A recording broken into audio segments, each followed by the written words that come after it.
It was a normal Tuesday night in New York City. People were walking home from work, thinking about what to eat for dinner. But then, something weird happened. Bright lights appeared in the sky. At first, people thought it was fireworks. But the lights didn't go away. They got bigger and brighter. "Look up there," a man shouted, pointing at the sky. Everyone stopped and looked up. The lights were moving in strange ways. They made shapes no one had ever seen before. News reporters rushed to film the lights. Soon, TVs all over the world showed the strange sight. People in other cities saw the same lights in their skies too. Scientists tried to explain what was happening, but they couldn't figure it out. The lights weren't stars or planes or satellites. They were something new. As night turned to day, the lights didn't go away. They just got brighter. People started to worry. What were these lights? Were they dangerous? Then something even stranger happened.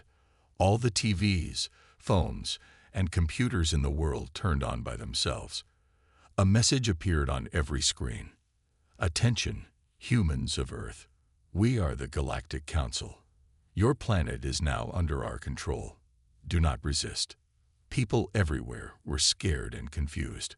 Was this real? Or was it a big joke? The President of the United States called an emergency meeting. Leaders from all over the world joined in. They all asked the same questions. Who was this Galactic Council? What did they want? Just as the meeting started, a huge spaceship appeared in the sky. It was bigger than any building on Earth. It looked like a giant metal cloud. The ship hovered over New York City. Its shadow covered the whole city. People ran inside, afraid of what might happen next. The world's armies got ready to fight. They pointed their biggest guns and missiles at the alien ship, but the leaders told them to wait. They wanted to try talking first. A brave team of humans tried to send a message to the ship. They said, "We come in peace. We want to talk." For a long time, there was no answer. The huge ship just floated there, silent and scary. Then, a voice boomed from the ship. It was so loud that windows shook. The voice said, "Your kind is dangerous. You fight too much. You destroy your own planet. We are here to stop you." The human leaders were shocked. They tried to explain that humans weren't all bad. They talked about music, art, and kindness. But the aliens didn't seem to care. Suddenly, a bright beam shot out from the alien ship. It hit the Empire State Building. In seconds, the famous building was gone. Just gone, like it was never there. People screamed and ran. Cars crashed as drivers tried to get away. It was chaos. The president went on TV. He looked scared, but tried to sound brave. He said, "My fellow Americans and people of the world, we are under attack, but we will not give up. We will fight back." As he spoke, more beams shot from the ship. They hit other cities around the world. Paris, Tokyo, Moscow, all were attacked. But humans didn't just run away. Brave people helped others get to safety. Firefighters and police officers worked hard to save lives. Scientists didn't give up either. They started working on ways to fight back. They looked at old reports of UFOs, trying to find clues. They worked day and night, trying to understand the alien technology. Military leaders from different countries, who used to be enemies, started working together. They shared their best weapons and smartest ideas. Everyone knew that this was bigger than old fights. This was about saving the whole human race. As the first day of the alien attack ended, things looked bad. The aliens were strong. Their ship was huge. Their weapons were powerful. But humans were not going to give up. All around the world, people started to come together. They were scared, yes, but they were also angry and ready to fight. The aliens thought humans would be easy to beat. They thought wrong. The big battle was just beginning, and humans were going to show the aliens just how tough they could be. The world was in shock. The alien attack had left cities in ruins, but humans are tough. They don't give up easily. As the sun rose the next day, People came out of hiding. They looked at their broken cities and felt sad. But then something amazing happened. All over the world, people started to help each other.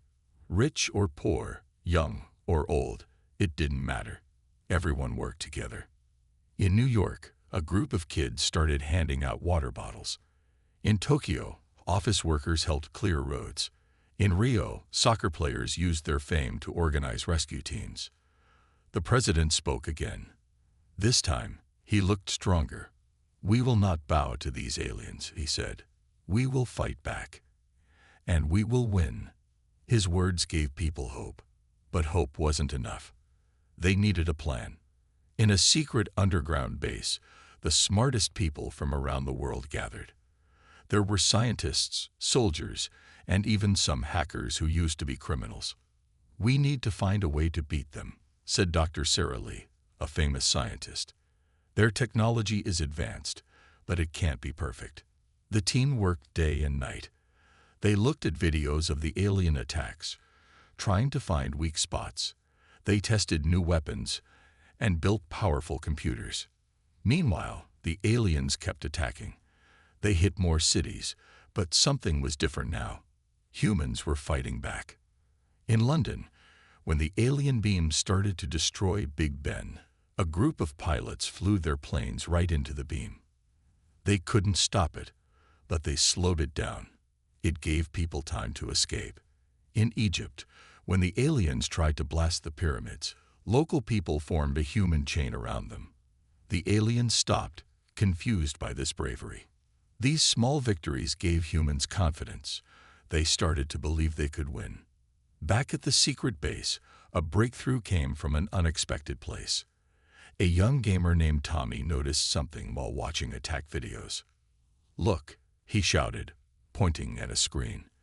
"The ship flickers just before it fires, like in my video games when a force field goes down." The scientists were skeptical at first, but they checked, and Tommy was right.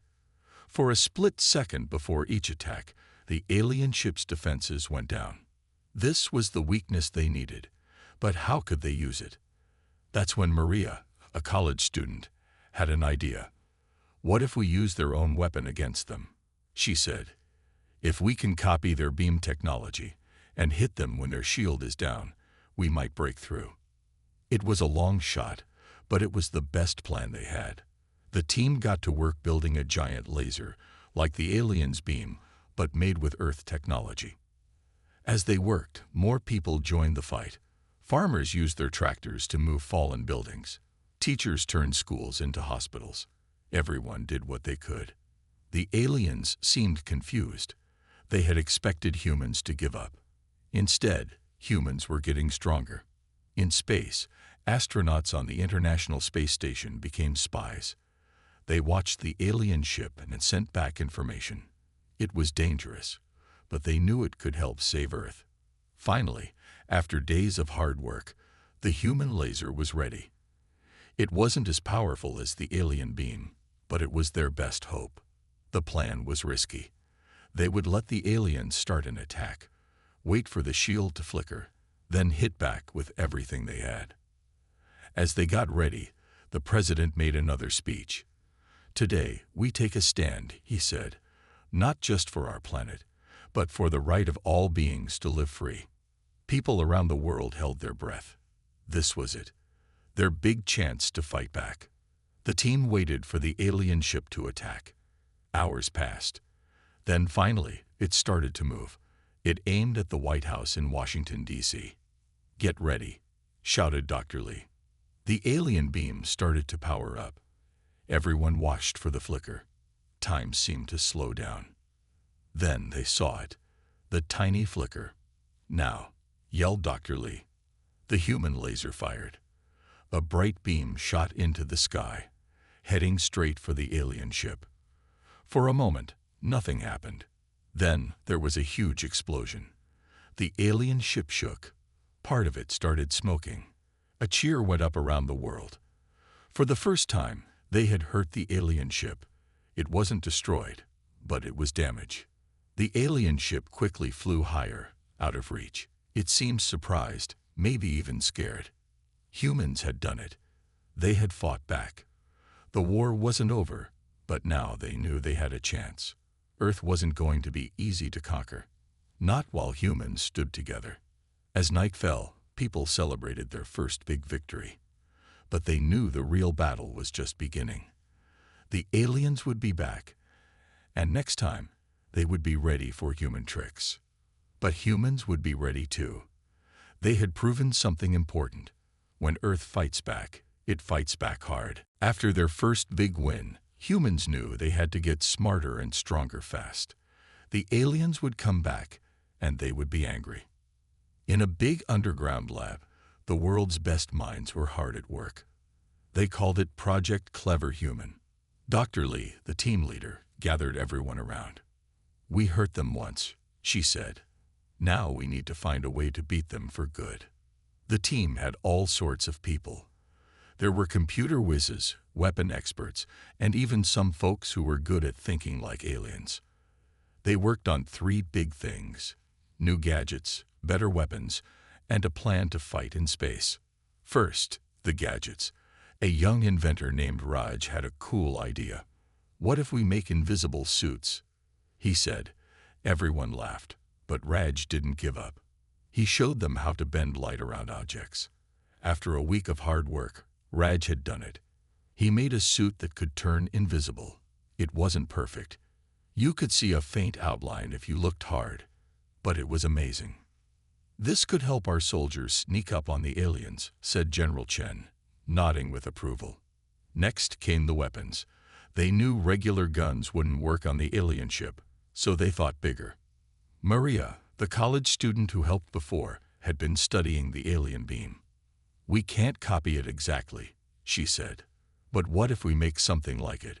But more Earth style." She showed them her idea.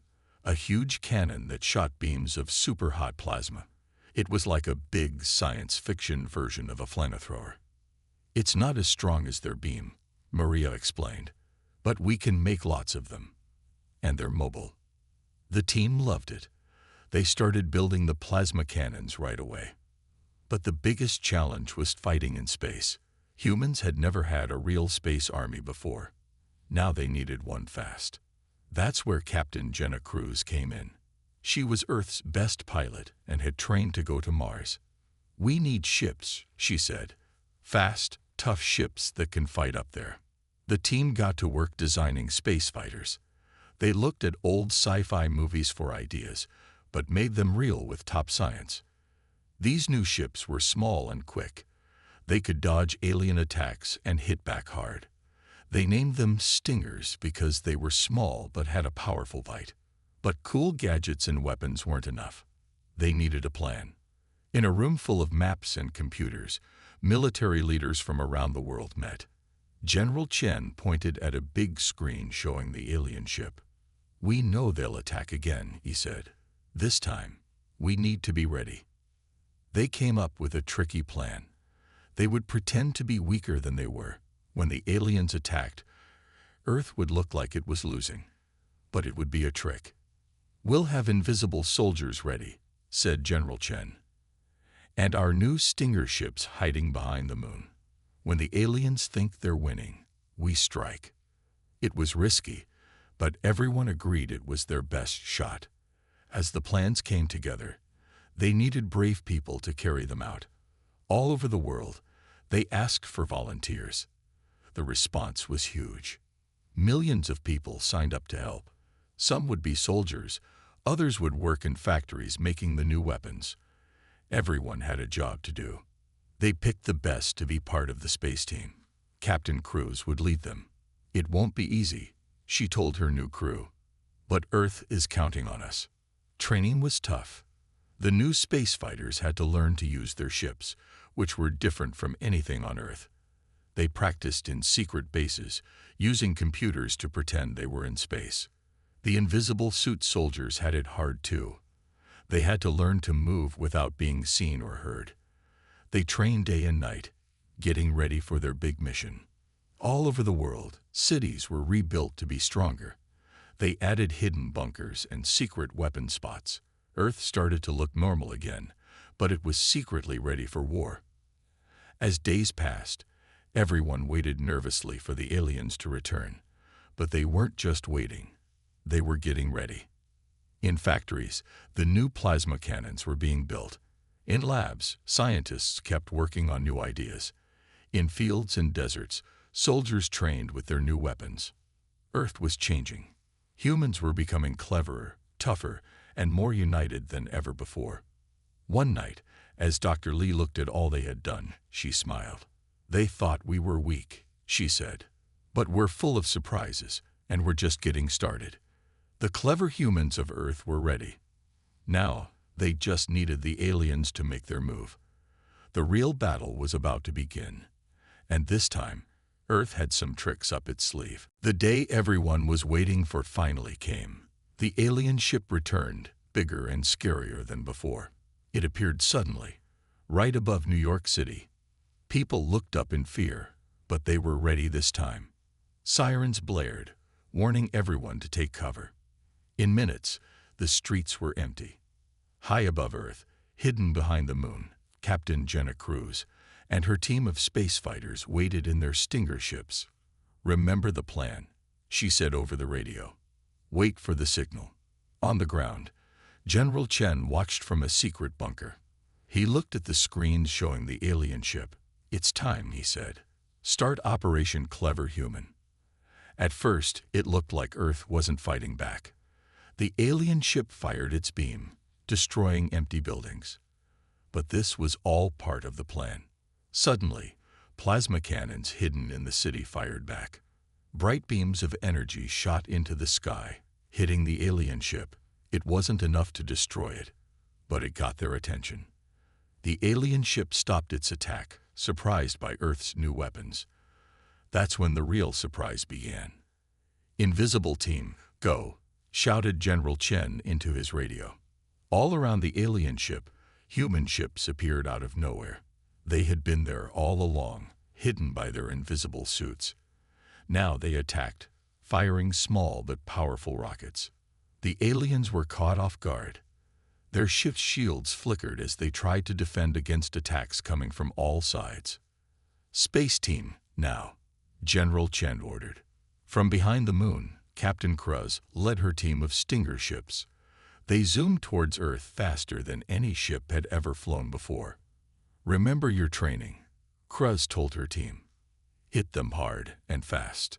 The Stingers reached the alien ship in minutes. They were so small and quick that the aliens had trouble hitting them. The human pilots flew circles around the big ship, firing their weapons at weak spots they had found. On the ground, people cheered as they watched the battle in the sky. Humans were fighting back, and they were winning. But the aliens weren't done yet.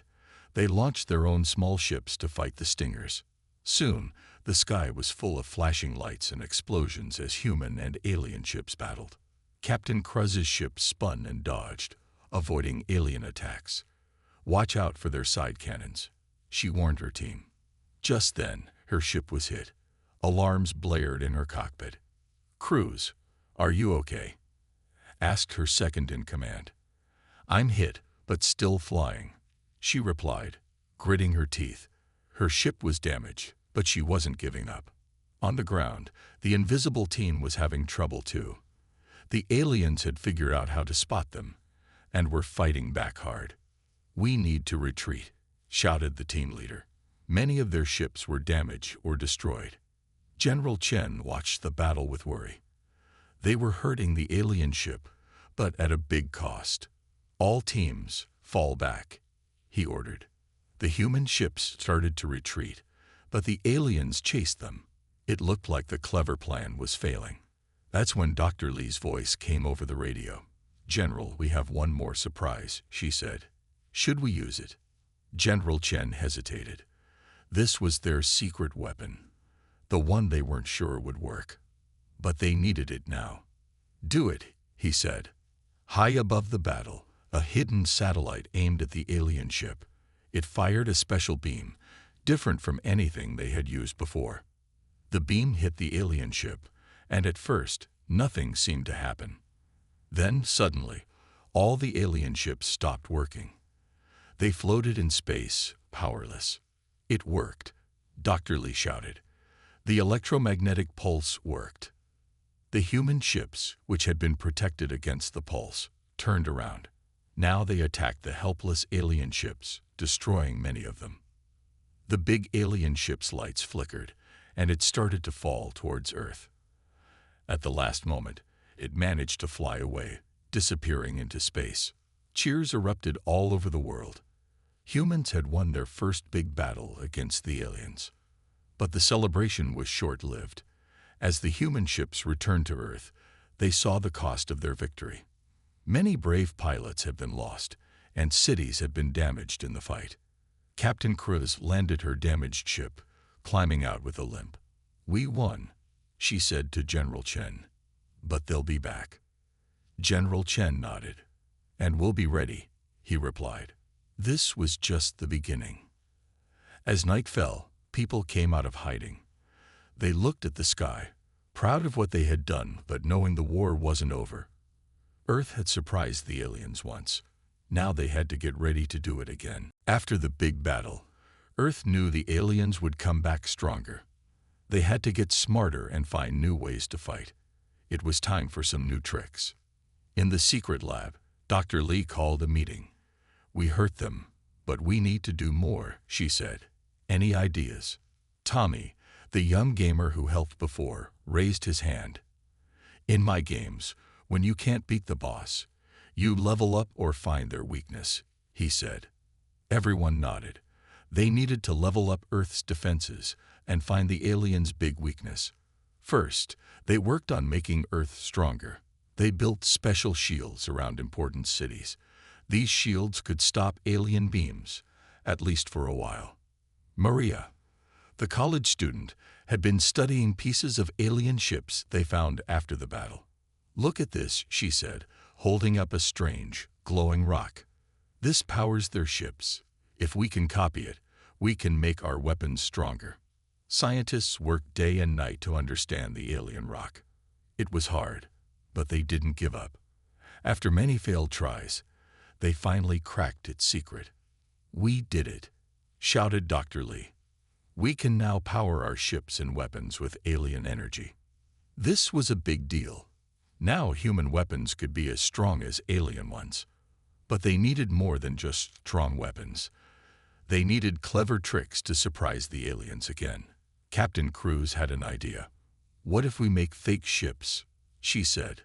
"We could fool the aliens into attacking the wrong targets." Engineers got to work building inflatable ships that looked real from far away. They put them all around Earth, waiting to trick the aliens. Raj, who made the invisible suits, had been working on something new. "I call it the mirror shield," he said. He showed them a material that could reflect alien beams right back at them. "Brilliant," said General Chen. "We'll cover our real ships with this." But the biggest trick came from an unexpected place. A group of kids who loved to play pranks online had an idea. "What if we hack the aliens?" they asked. At first, the adults laughed. How could Earth hack advanced alien computers? But the kids didn't give up. They worked with computer experts to find a way. After weeks of trying, they did it. They found a way to send confusing messages to alien ships. These messages could make the aliens see things that weren't there. "It's like giving the aliens bad directions," explained one of the kids. While all this was happening, people on Earth were getting ready too. They built underground cities where people could hide safely. Farmers learned to grow food in hidden places. Everyone learned what to do if the aliens attacked. But they knew they couldn't just defend. They had to take the fight to the aliens. "We need to go to space," said Captain Cruz. "We have to find their home and stop them there." It was a scary idea. No one had ever traveled so far in space before. But they knew it might be the only way to end the war. So they built a special ship, bigger than anything they had made before. They called it the Star Hope. It could travel very fast and very far.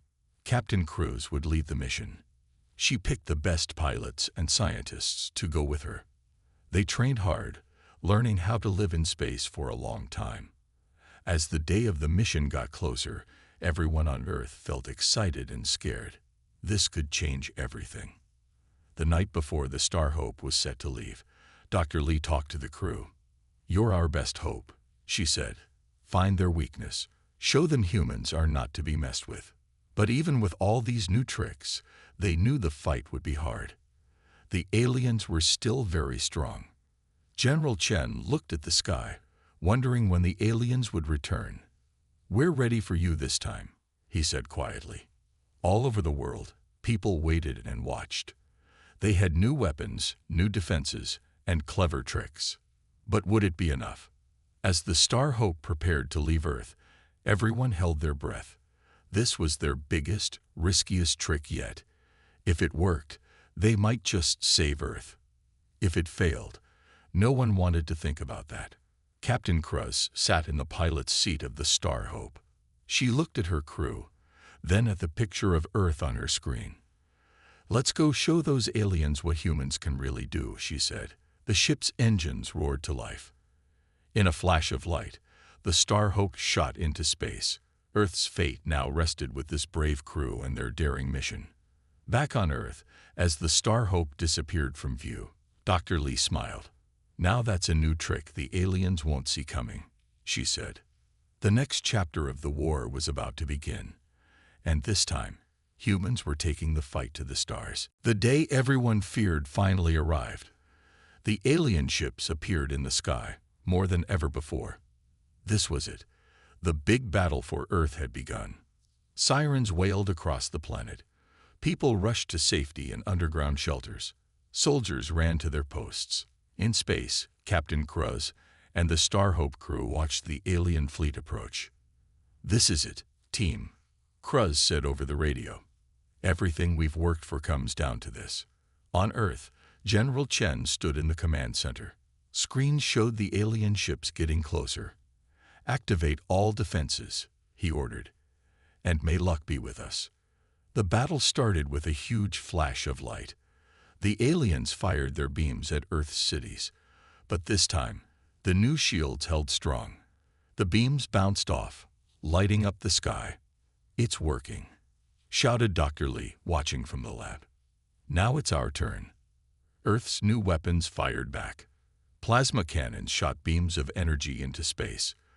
The mirror shields on human ships reflected alien attacks right back at them. In space, the Star Hope led Earth's fleet against the aliens. Captain Cruz's voice crackled over the radio.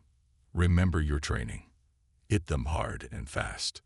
The space around Earth turned into a light show. Human and alien ships zoomed around, firing at each other. Explosions lit up the darkness like fireworks. On the ground, the battle was just as fierce.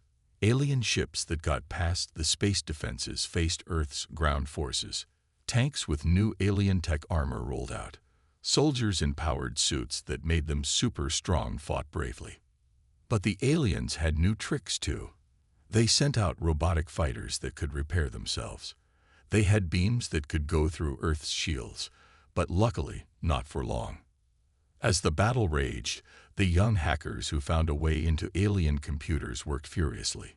"We're in," one of them shouted. They sent false information to the alien ships, making some crash into each other. Raid's invisible suits proved useful again. Teams of hidden soldiers snuck onto alien ships that landed. They fought the aliens from inside their own ships. Hours passed. Both sides took heavy losses. The sky was filled with falling ships, both human and alien. On the ground, cities burned, but people fought on. In the command center, General Chen looked worried. "We're holding them off, but for how long?" he asked. That's when Dr. Lee rushed in. "We found it," she yelled. "The aliens' big weakness." She explained that the alien ships were all connected to one main ship, like a brain controlling a body. "If we take out that ship, we might shut them all down," she said. It was a chance they had to take, but the main alien ship was huge and well protected. How could they reach it? Captain Cruz heard the plan. "We'll do it," she said. "The Star Hope can get close enough." It was a crazy, dangerous idea, but it might be Earth's only hope. The Star Hope flew towards the main alien ship. Other human ships flew with it, protecting it. Alien ships attacked from all sides. On Earth, everyone watched and waited. This was the moment that would decide everything. As they got closer, things looked bad. The Star Hope was hit many times.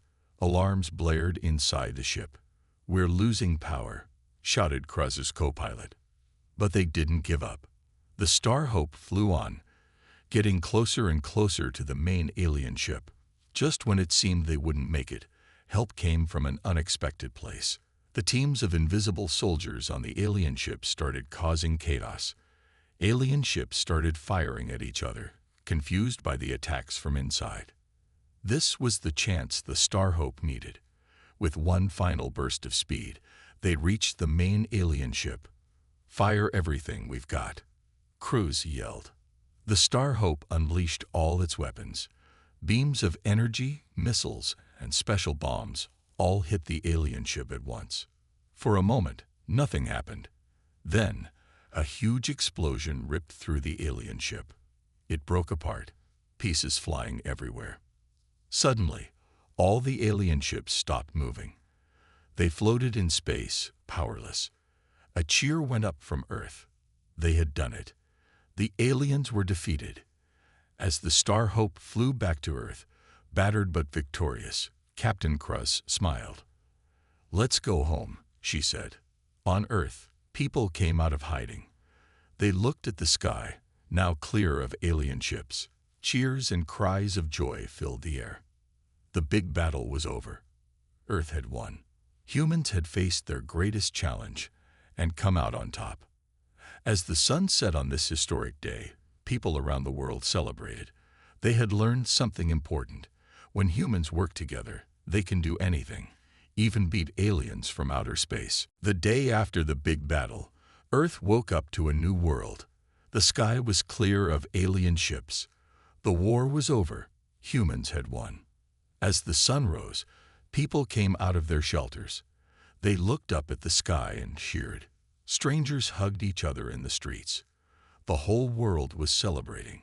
In New York, the first city the aliens had attacked, a big party started. People danced and sang in Times Square. The big screens that usually showed ads now played videos of the battle, showing how humans had won.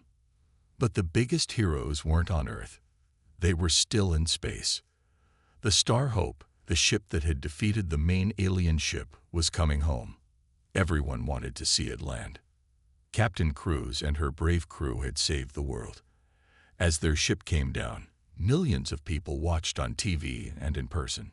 When the door of the Star Hope opened, Captain Cruz stepped out.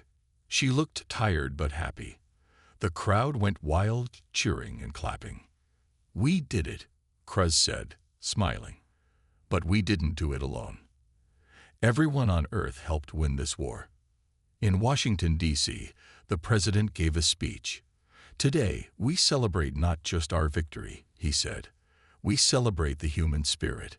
We faced the greatest threat in our history, and we won." All around the world, people were working to rebuild. They used some of the alien technology they had learned about to make things better. In Africa, they used alien energy sources to bring power to places that never had it before. In Asia, they used alien materials to build stronger houses that could survive earthquakes. Scientists were excited too. They had so many new things to study. The alien ships left behind were full of amazing technology. "We've jumped forward 100 years in just a few months," Dr. Lee said happily. But it wasn't all easy. Some cities had been badly damaged in the war. It would take time to rebuild them. Many brave people had died fighting the aliens. The world mourned for them and promised to remember their sacrifice. A few weeks after the battle, the United Nations had a special meeting. Leaders from all countries came together. They wanted to make sure Earth would be ready if aliens ever attacked again. They decided to create a new group called the Earth Defense Force. Captain Cruz was asked to lead it. "We'll protect Earth," she promised. "And we'll explore space too. Next time we meet aliens, maybe it can be as friends, not enemies." The young hackers who had helped win the war were given a special job. They would work on making Earth's computers super strong. "No one's hacking us again," they said with big smiles. Raj, who made the invisible suits, started working on even cooler inventions. "Imagine if we could teleport," he said excitedly. "That's what I'm working on next." Tommy, the gamer who had good ideas, was now helping design training programs for the Earth Defense Force. "It's like the coolest game ever," he said. "But it's real." Maria, the college student who figured out alien technology, became a famous scientist. She traveled around the world, teaching people about the new tech. "We beat the aliens," she would say. "Now let's use their science to make Earth amazing." As months passed, life started to feel normal again. But Earth had changed. People from different countries worked together more. Everyone remembered how they had united to fight the aliens. 1 year after the big battle, Earth had a special day to remember their victory. In every city, people gathered to watch a light show in the sky. But this time, the lights weren't alien ships. They were fireworks celebrating human bravery and cleverness. At the end of the show, Captain Cruz gave a speech that was broadcast all over the world. "We won this war because we worked together," she said. "We were clever, brave, and never gave up. That's the real strength of humans. And that's why we'll always win, no matter what challenges we face." As the fireworks lit up the sky, people looked up and felt proud. They had faced the biggest threat ever and won. Earth wasn't just a small planet anymore. It was a strong, united world, ready for whatever the universe might bring next. The aliens had thought humans would be easy to beat. They had been very wrong. Humans had shown the galaxy that they were a force to be reckoned with. And they were just getting started. As the celebration ended and people went home, there was a feeling of excitement in the air. What would humans do next? Where would they go? What would they discover? One thing was sure, the story of humanity's adventures was far from over. It was just beginning.